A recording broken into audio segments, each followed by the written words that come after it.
Assalamualaikum warahmatullahi wabarakatuh. Halo teman-teman, perkenalkan nama saya Titania Alfani Cahya Wulansari. Saya mahasiswa Universitas Pancasakti Bekasi dari Prodi Akuntansi. Di sini saya akan mempresentasikan hasil ujian tengah semester dari mata kuliah Etika Bisnis dengan dosen pengampu Bapak Muhammad Taufan Nugroho. Oke teman-teman, mari kita simak pembahasannya. Yang pertama, pendahuluan. Latar belakang etika bisnis. Etika bisnis merupakan suatu topik yang mulai menarik perhatian sebagian masyarakat dunia sejak abad ke-20. Etika bisnis sebenarnya sudah mulai dibicarakan para ahli sejak abad ke-19, namun mulai menjadi sorotan publik sekitar abad ke-20 ketika banyak orang mulai menerapkan pada perusahaan dan menjadi bahan pembicaraan hangat di mana-mana. Setelah itu sampai sekarang pun masih banyak peneliti dan para ahli yang mengungkapkan pendapat dan teorinya tentang etika bisnis. Dalam dunia bisnis, etika memiliki peran penting bagi perjalanan organisasi bisnis. Bisnis merupakan aktivitas yang memerlukan tanggung jawab moral dalam pelaksanaannya, sehingga etika dalam praktik bisnis memiliki hubungan yang erat. Bisnis tanpa etika akan membuat praktik bisnis menjadi tidak terkendali dan justru merugikan tujuan utama dari bisnis itu sendiri. Etika dilaksanakan sesuai dengan tuntutan kebutuhan dunia bisnis. Etika menuntut agar seseorang melakukan ajaran moral tertentu karena ia sadar bahwa hal itu memang bermanfaat dan baik bagi dirinya dan orang lain termasuk untuk perusahaan tersebut. Sasaran dan ruang lingkup etika bisnis. Mari kita tinjau lebih lanjut apa saja sasaran dan lingkup etika bisnis itu. Ada 3 sasaran dan ruang lingkup pokok etika bisnis di sini, yaitu 1. Etika bisnis sebagai etika profesi membahas berbagai prinsip, kondisi, dan masalah yang terkait dengan praktik bisnis yang baik dan etis. Dengan kata lain, etika bisnis pertama-tama bertujuan untuk menghimbau para pelaku bisnis untuk menjalankan bisnis secara baik dan etis. Yang kedua, menyadarkan masyarakat khususnya konsumen, buruh, atau karyawan dan masyarakat luas pemilik aset umum semacam lingkungan hidup akan hak dan kepentingan mereka yang tidak boleh dilanggar oleh praktek bisnis siapapun juga. Pada tingkat ini, etika bisnis berfungsi untuk menggugah masyarakat untuk bertindak menuntut para pelaku bisnis untuk berbisnis secara baik demi terjaminnya hak dan kepentingan masyarakat tersebut. Etika bisnis mengajak masyarakat luas entah sebagai karyawan, konsumen, atau pemakai aset umum lainnya yang berkaitan dengan kegiatan bisnis untuk sadar dan berjuang menuntut haknya atau paling kurang agar hak dan kepentingannya tidak dirugikan oleh kegiatan bisnis pihak manapun juga. Nah, yang ketiga, etika bisnis juga berbicara mengenai sistem ekonomi yang sangat menentukan etis tidaknya suatu praktek bisnis. Dalam hal ini, etika bisnis lebih bersifat makro, yang karena itu barangkali lebih tepat disebut etika ekonomi. Dalam lingkup makro semacam ini, etika bisnis berbicara mengenai monopoli, oligopoli, kolusi, dan praktek-praktek semacamnya yang akan sangat mempengaruhi tidak saja sehat tidaknya suatu ekonomi, melainkan juga baik tidaknya praktek bisnis dalam sebuah negara.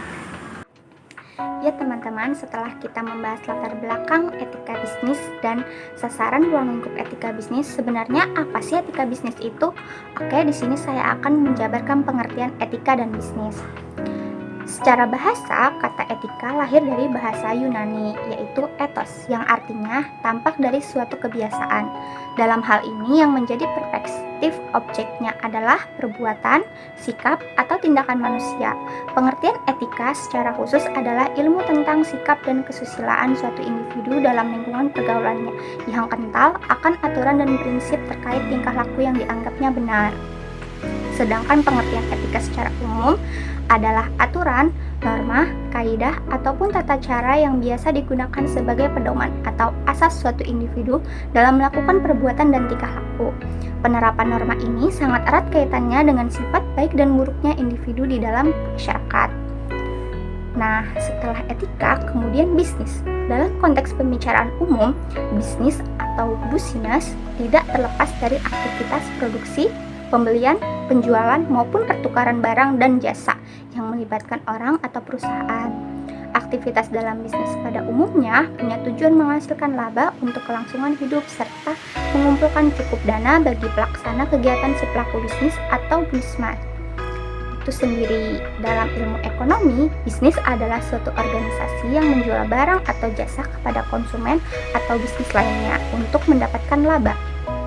Secara histori, kata bisnis dari bahasa Inggris business, dari kata dasar busi yang berarti sibuk dalam konteks individu, komunitas, ataupun masyarakat. Dalam artian, sibuk mengerjakan aktivitas dan pekerjaan yang mendatangkan keuntungan. Atau bisnis dalam arti luas adalah semua aktivitas oleh komunitas pemasok barang dan jasa. Nah, dari kesimpulannya, jadi etika bisnis adalah tindakan yang dilakukan dalam kegiatan bisnis dengan tidak menyalahi aturan organisasi dan masyarakat. Dalam etika bisnis, setiap kegiatan harus dalam keadaan wajar dan sesuai dengan norma dan etika yang berlaku. Setiap tindakan bisnis harus dilandasi oleh moralitas dan prinsip kebenaran yang disertai dengan tanggung jawab. Dalam etika bisnis, tindakan bisnis yang dilakukan oleh individu, kelompok, atau perusahaan tidak boleh sampai merugikan orang lain di luar kegiatan bisnis. Oke, selanjutnya kita bahas teori-teori etika bisnis. Teori etika bisnis dikutip dari buku Etika Bisnis tahun 2020 karya Eko Sudarmanto dan kawan-kawan. Teori etika membantu orang menilai keputusan etis. Teori ini digunakan untuk menilai benar atau tidaknya sebuah keputusan moral. Secara garis besar, teori etika bisnis dapat dibagi menjadi 4 jenis, yaitu yang pertama, utilitarianisme, berasal dari bahasa Latin yakni utilis, artinya bermanfaat. Teori ini menjelaskan jika sebuah perbuatan bisa dikatakan baik jika membawa manfaat untuk seluruh masyarakat. Utilitarianisme juga sering disebut teori teleologis. Teori ini mengatakan jika kualitas etis bisa didapatkan dari tercapainya tujuan. Yang kedua, ada teori deontologi, berasal dari bahasa Yunani yakni deon, berarti kewajiban. Hal ini berarti jika baik buruknya suatu perbuatan didasarkan pada kewajiban. Perbuatan tidak selalu menjadi baik hanya karena hasilnya baik, melainkan karena sebuah kewajiban yang harus dilakukan. Yang ketiga, ada teori hak. Jenis teori ini mengakar pada deontologi. Hak menyangkut martabat manusia, sehingga manusia manapun tidak boleh dikorbankan untuk mencapai tujuan. Dalam etika bisnis, teori hak menjadi salah satu teori yang sangat penting untuk dijalankan. Teori keutamaan teori ini lebih berfokus pada manusia sebagai pelaku moral. Nah, yang keempat, ada teori keutamaan memandang cara orang bersikap, seperti baik atau tidak, ramah atau tidak, jujur atau tidak, dan lain sebagainya. Keutamaan dalam teori ini diartikan sebagai watak yang diperoleh seseorang yang memungkinkannya bersikap baik secara moral. Oke, selanjutnya ada pendekatan stakeholder. Pendekatan stakeholder merupakan sebuah pendekatan baru yang banyak digunakan, khususnya dalam etika bisnis belakangan ini dengan mencoba mengintegrasi kepentingan bisnis di satu pihak dan tuntutan etika di pihak lainnya. Dalam hal ini, pendekatan stakeholder adalah cara mengamati dan menjelaskan secara analitis bagaimana unsur-unsur dipengaruhi dan mempengaruhi keputusan dan tindakan bisnis. Pendekatan ini memetakan hubungan-hubungan yang terjalin dalam kegiatan bisnis pada umumnya untuk memperlihatkan siapa saja yang mempunyai kepentingan terkait dan terlibat dalam kegiatan bisnis pada umumnya. Pada akhirnya, pendekatan ini mempunyai satu tujuan imperatif, yaitu bisnis harus dijalankan sedemikian rupa agar hal dan kepentingan semua pihak terkait yang berkepentingan atau stakeholder dengan suatu kegiatan bisnis dijamin, diperlihatkan, dan dihargai. Sekaligus dengan pendekatan ini bisa dilihat dengan jelas bagaimana prinsip-prinsip etika bisnis. Dasar pemikiran pendekatan tersebut adalah semua pihak yang mempunyai kepentingan dalam suatu kegiatan bisnis terlibat di dalamnya. Karena ingin memperoleh keuntungan, maka hak dan kepentingan mereka harus diperhatikan dan dijamin. Pada pendekatan stakeholder ini berasal dari prinsip minimal yang telah disebut, yaitu tidak merugikan hak dan kepentingan manapun dalam suatu kegiatan bisnis. Sehingga pendekatan stakeholder menurut agar bisnis apapun perlu dijalankan secara baik dan etis justru demi menjamin kepentingan semua pihak yang terkait di dalam bisnisnya. Kemudian ada etika bisnis dalam manajemen pemasaran. Etika pemasaran merupakan sebuah standar moral yang digunakan untuk memandu keputusan dan tindakan pemasaran. etika mengatur berbagai segi kehidupan manusia agar berjalan harmoni. Bukan hanya individu yang diatur dengan etika, namun organisasi atau entitas juga diatur oleh etika. Satu hal yang cukup krusial terkait etika, yakni bagaimana perusahaan mempraktikkan etika dalam marketing atau pemasaran. Dikatakan krusial karena marketing menyangkut bagaimana perusahaan bersaing dengan kompetitor, bagaimana perusahaan menginformasikan keunggulan-keunggulan produknya, dan bagaimana perusahaan mempertahankan pelanggannya atau mengakuisisi pelanggan. Pemasaran atau promosi yang marak dilakukan oleh setiap perusahaan yang menyangkut etika pemasaran yang baik memang masih terkesan abstrak, khususnya di Indonesia. Kita kerap kali menemukan aktivitas pemasaran atau promosi yang masih menyudutkan pihak lain atau bahkan memonopoli pihak-pihak tertentu, sehingga hal ini cukup merugikan pihak lain, dan jika kita sadar lebih jauh, hal ini bahkan melanggar norma atau hukum. Maka dari itu, seorang marketing atau sales haruslah mempunyai suatu etika dalam memasarkan produk atau jasa. Dengan bersandar pada sistem nilai masyarakat terkait etika bisnis yang baik dengan mengakui setiap hak konsumen terhadap keamanan produk atau jasa. Informasi yang lengkap akan suatu produk atau jasa dan nilai yang sesuai dengan harga yang telah konsumen keluarkan. Etika bisnis dalam manajemen produksi. Berdasarkan pengertiannya, manajemen produksi adalah sebuah pemetaan dari proses pengubahan bahan mentah menjadi suatu produk atau jasa yang memiliki nilai jual. Manajemen produksi juga merupakan bagian dari bidang manajemen yang memiliki peran untuk melakukan koordinasi beragam kegiatan agar tujuan bisnis bisa tercapai. Untuk mengatur produksi, perlu adanya keputusan yang ada hubungannya dengan usaha mencapai tujuan, sehingga barang dan jasa yang dihasilkan sesuai dengan yang sudah direncanakan.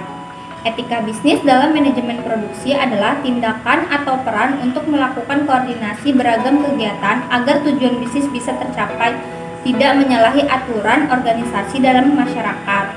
Dalam etika bisnis, setiap kegiatan harus dalam keadaan wajar dan sesuai dengan norma dan etika yang berlaku. Setiap tindakan bisnis harus dilandasi oleh moralitas dan prinsip kebenaran yang disertai dengan tanggung jawab. Etika bisnis dalam manajemen sumber daya manusia. Peran etika bisnis dalam manajemen sumber daya manusia tidak lain juga guna mensejahterakan para pekerja dalam sebuah perusahaan. Dalam bisnis juga harus ada hukum dan etika dalam pengelolaannya. Occupational Safety and Healthy Administration atau yang disingkat OSHA merupakan salah satu undang-undang untuk melindungi pekerja berupa kesehatan dan keselamatan kerja. Program kesehatan fisik seperti asuransi kesehatan, memelihara lingkungan kerja yang bersih, program kesehatan mental seperti menciptakan suasana kerja yang kondusif, menyelenggarakan kegiatan keagamaan, dan family gathering. Nah, ada peran etika bisnis dalam manajemen sumber daya manusia, yaitu untuk menjalankan 1. Manfaat etika bisnis dalam manajemen sumber daya manusia. 2. Melindungi hak-hak para karyawan. 3. Dapat memberikan keuntungan bagi pengusaha dalam mencapai suatu tujuan. 4. Tidak adanya penyalahgunaan di dalam pengelolaan sumber daya manusia. 5. Tidak adanya KKN dalam perusahaan. 6. Mendapatkan tenaga kerja yang berkualitas dan memerhatikan etika. Nah, selanjutnya ada etika utilitarianisme. Dikembangkan pertama kali oleh Jeremy Bentham. Etika utilitarianisme adalah tentang bagaimana menilai baik buruknya suatu kebijaksanaan sosial politik, ekonomi, dan legal secara moral. Utilitarianisme juga dapat diartikan suatu teori dari segi etika normatif yang menyatakan bahwa suatu tindakan yang patut adalah yang memaksimalkan penggunaan atau yang disebut utility. Biasanya didefinisikan sebagai memaksimalkan kebahagiaan dan mengurangi penderitaan. Nah, terdapat nilai-nilai positif dari etika utilitarianisme. Apa saja sih nilai positifnya? Yang pertama, ada rasionalitas, yaitu tidak didasarkan pada aturan-aturan yang kaku, memberikan kriteria objektif dan rasional mengapa suatu tindakan dianggap baik. Yang kedua, ada utilitarianisme Egalitarianisme sangat menghargai kebebasan setiap pelaku moral. Berbeda dengan etika deontologi, otonomi manusia diberi tempat sentral, bukan sekedar mengikuti tradisi, norma, atau perintah tertentu. Nah, yang ketiga ada universalitas. Berbeda dengan etika teologi lainnya yang menekankan manfaat bagi diri sendiri atau kelompoknya. Untuk etika ini, universalitas ini justru mengutamakan manfaat bagi banyak orang. Nah, teman-teman, dari penjabaran saya di atas tadi, kita dapat menyimpulkan bahwa etika bisnis berlaku sangat penting sebagai benteng bagi pemangku kepentingan. Etika bisnis juga memiliki fungsi yang mampu menyinergikan antara pemangku kepentingan dalam bisnis. Bisnis yang beretika akan membawa dampak baik pada perusahaan. Penerapan etika dalam kegiatan bisnis akan membawa dampak yang positif bagi kelangsungan suatu bisnis tersebut. Nah, sedangkan saran yang saya berikan, dengan perkembangan ekonomi yang semakin pesat dan daya saing yang semakin tinggi, setiap perusahaan harus bahkan wajib menerapkan etika bisnis pada semua manajemen, baik manajemen pemasaran, manajemen produksi, dan manajemen sumber daya manusia. Karena penting dan relevansi etika bisnis, tentunya kita akan tahu betul hak dan kepentingan mereka yang tidak boleh dilanggar oleh praktek bisnis siapapun juga. Nah, itu tadi hasil presentasi dari saya. Jika banyak kekurangan dan banyaknya kesalahan dalam pengucapan kata, mohon dimaafkan. Wabillahi taufiq wal hidayah. Wassalamualaikum warahmatullahi wabarakatuh. Bye-bye.